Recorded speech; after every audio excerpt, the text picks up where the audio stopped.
Here's a quick tip for you. When you're starting to use colors you're not familiar with in your paintings, it's very important to do some tests on them to make sure that they're not going to surprise you when you get in the middle of a painting.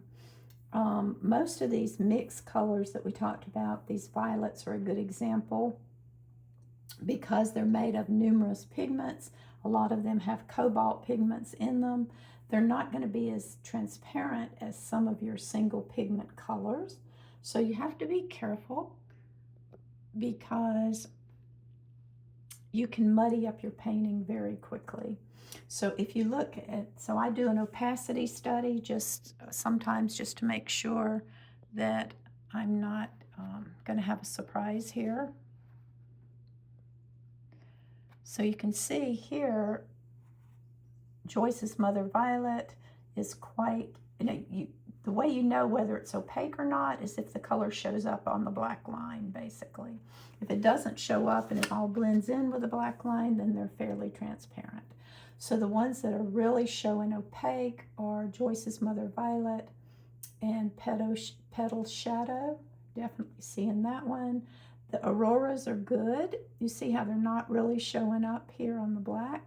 The Pale Violet, yes, it's probably semi-opaque, I would say. These are pretty much very close to opaque here. Lavender also is semi-opaque. The Wisteria is also opaque or semi-opaque. The Twilight, that's a Da Vinci color, is transparent. The Cobalt Blue Violet, even though it's a cobalt color, is fairly transparent also. This is Milky Way Violet by Mission Gold. You can see it's quite transparent as well. So if you're before you start on a big painting, take the time to check the opacity on some of these colors, because when you do a swatch like this, you can't really tell. You know, this one looks like it might be more on the opaque side, but yet you get over here, where is it? We're a pink, and it's much more transparent than I thought. So test your colors before you spend a lot of time on a painting and you end up having to throw the painting away because your colors have gotten too muddy. I hope you found this helpful.